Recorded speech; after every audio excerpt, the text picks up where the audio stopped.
When Smith & Wesson originally released the CSX, I was pretty interested. I rushed to see it at SHOT Show all those years ago, but my initial excitement fell off. It was pitched as a mini 1911 with a micro compact magazine, which sounds great on paper, but in practice it was just lacking. So, Smith & Wesson has recently released the CWX E Series, which was promising to fix the mistakes of the original, but did it? And that's the question we have to ask today. Now, to answer that, we kind of have to talk about the problems the original CSX had. First, the trigger kind of sucked. For a single action design, it was kind of heavy, and it had a lot of take up, which again was odd for single action. And the biggest annoyance for me and a lot of people was the false reset. I'm not one to ride a trigger, but a false reset can kind of just definitely mess with your flow. Then there was a lack of an optics gut, which in today's market just dated the gun almost immediately. By the point the CSX came out, mini red dots on mini guns was pretty common. The gun uses a all-metal frame, but it has these polymer grip panels. And even at SHOT Show, this grip panels kept falling off guns, so they were kind of bare. And then you had little things that were annoying, like the magazines wouldn't insert on a closed slide when fully loaded. Again, it's not a big deal, but it's kind of annoying. None of these were catastrophic problems, but it wasn't like a Remington R51 situation. But they definitely made it an easy choice to pick a Shield Plus over the CSX. So Smith & Wesson wasn't done with the CSX, and that's where we enter with the CSX E Series. E standing for enhanced, or maybe Smith & Wesson doesn't know how to spell improved. I'll take either. So this gun was released earlier this year, and it came with promises to address those very issues CSX owners were facing. It is very hard to say CSX over and over again, so I just want that noted, so when I mess it up, you guys understand why. Alongside an update to the initial, they also released a model that has a 3.6 inch barrel, which I actually really liked, and I kind of like the P365 XL, so when I asked Smith & Wesson for one of these, I asked for the 3.6 inch model. So what originally drew me into the CSX was that it kind of dared to be different. It exists in a world saturated with polymer frame, striker fire pistols, and it stood out by being a metal frame gun with a hammer fired action, which is really nice. The CSX is very 1911-like, but it's important to understand that it's not just a shrunken 1911. You won't be dropping 1911 triggers or parts in this gun. The internals are a lot different. It's more akin to like a SIG P238 or a P938. It looks and largely feels like a 1911, but fundamentally it's not. And thankfully, things like the grip safety are gone, so good riddance to that stupid thing. The magazine is the typical micro compact stack and a half design. Now this is kind of the gun's key to success because it gives you 12 rounds in a flush-fitting magazine, all with a grip width of about an inch. The CSX E Series comes with a 12, 15, and even a 17-round magazine, so we're not stuck with the single stack capacity of the original 1911.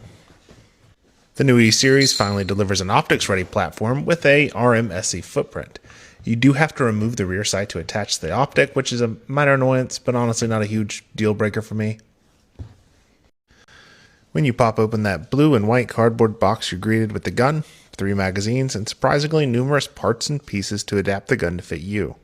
I was genuinely impressed by the gun's modularity, especially by the ability to change the grip's dimensions. Now, as you'd expect with a gun that uses a 12-round flush-fitting magazine, the 15 and 17-round magazines protrude a fair bit from the bottom of the gun. Now, if you want to increase the grip length, you can use one of two methods. First, the gun comes with a series of spacers that attach to your magazine to fill those gaps. This allows you to use all 3 magazines and extend your grip depending on the magazine. That's fine, but if you're like me, you'll often find your pinky pinning the magazine in by the extension. This makes reloads a lot slower and kind of becomes a hassle when you have to break your firing grip to reload. The better option, at least in my opinion, is the included backstrap and grip adapter that lengthens the grip in its entirety. And with this extension installed, you lose the ability to use the 12-round magazine, but you get a longer grip that perfectly accommodates the 15-round magazine. The 17-round magazine sticks out just a hair. Now, I personally prefer the longer magazines and grips for my hands, so I've kept the longer grip installed and basically never used the 12-round magazine. Let's talk about ergonomics. Smith & Wesson really went out of the way to ensure the CSX E Series is a very ergonomic gun. The safety and slide release are both ambidextrous, which is a huge plus in my book. The magazine release can be reversed, and they included the left side magazine release with the gun. The grip is metal with polymer inserts that feature a very aggressive M&P style texture. It's quite suitable and provides an excellent grip overall. The slide itself moves with ease, making it a solid choice for shooters who might have weaker hands. The controls aren't exactly small, but they stay out of the way, which kind of helps everything be snag free.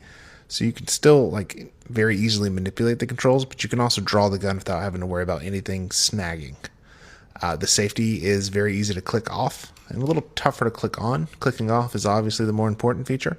All you have to do is just push it down with your thumb. It's well textured with some shelf, so it's kind of easy to grip and go. The slide lock is absolutely fantastic. I really like the fact that my thumbs don't pin it down when I'm shooting. A lot of guns, especially guns this size, will have me having to alter my grip just a little bit to avoid pinning the slide down or pinning the slide lock down. If you've ever handled a 1911, you know what to expect from the safety and slide stop. They're exactly where you expect them to be, and ergonomics are fantastic overall. The magazine release is really easy to hit, and the longer grip extension fills my hand very nicely. We do get a 1911-like beaver tail, which does allow for a high grip, but this is where we get into my biggest complaint about the CSX E Series. That nice 1911-like beaver tail should stop slide bite, but doesn't. I have 2XL sized hands. Literally, my gloves are 2XL, and a lot of small guns do this. It eats me up. I can avoid it by pushing my thumb down a bit, but that compromises my grip. You might see in some of the footage of me shooting that I actually kind of have that compromised grip in later testing, because honestly, after several hundred rounds, it started to hurt. I just didn't like it. So what kind of accuracy can you expect from the CSX E Series? Well, at least with the 3.6-inch barreled version and a red dot, quite a bit. I was able to hit an IPSC-sized steel target at 50 yards, which is kind of one of those things I require of my concealed carry firearms, at least those with a red dot. I could do that without a whole lot of challenge, and I was using the Cat Zero red dot from Siley. An IPSC-sized target's fairly large, so it's not super impressive, but what was impressive was my ability to hit a reduced size IPSC. I couldn't do it as fast or with the same regularity. Careful, slow shots were an absolute must. This target was about 33% the size of a regular IPSC target, so it's fairly small. Now, if I moved up from 50 yards to 25 yards, I was making rapid headshots from the low ready, and at 15 yards, I was making tiny groups in the brain housing group. It was probably, less than 3 inches at 15 yards, which isn't bad for a small gun. A big help in that department is the fact that Smith & Wesson fixed this trigger and made it much better. It's lighter, it's smoother, and doesn't have that false reset. And I even rode the trigger a few times to see if I could find it, and I couldn't. So I have zero complaints about the trigger. It's quite nice. And the short pull makes shooting fast, fun, and easy. Speaking of fast, the CSX E Series handles well when shot rapidly. This gun is not snappy at all, and you can shoot fast, long strings of fire without the gun trying to fight its way out of your hands.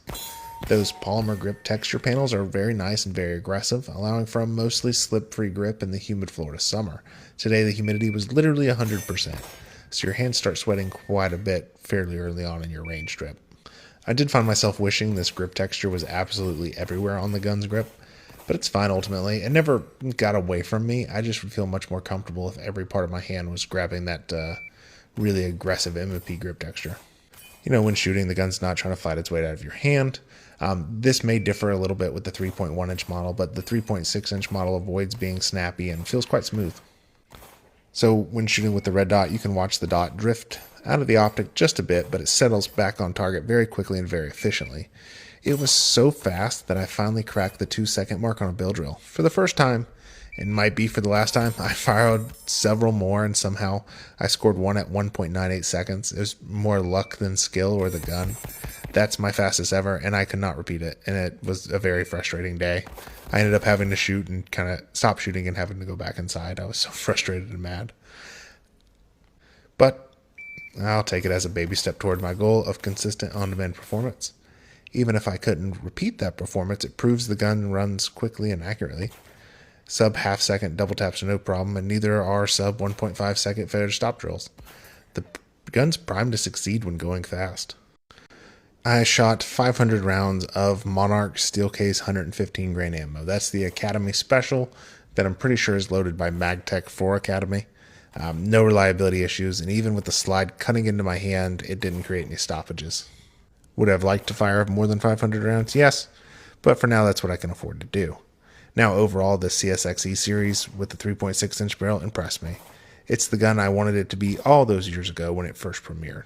Smith & Wesson has fixed all my complaints and delivered something that truly stands out in a sea of striker-fired, micro-compact polymer frame guns. So what do you guys think of the CSX E Series? Do we have any OG CSX owners that still stand by the gun? Is anyone interested in this gun? Is it too little too late in a world where micro-compacts have dominated for years between the CSX and the E Series? Let me know in the comments below. Thank you guys for watching. I hope you have a great day, and we'll see you in the next video.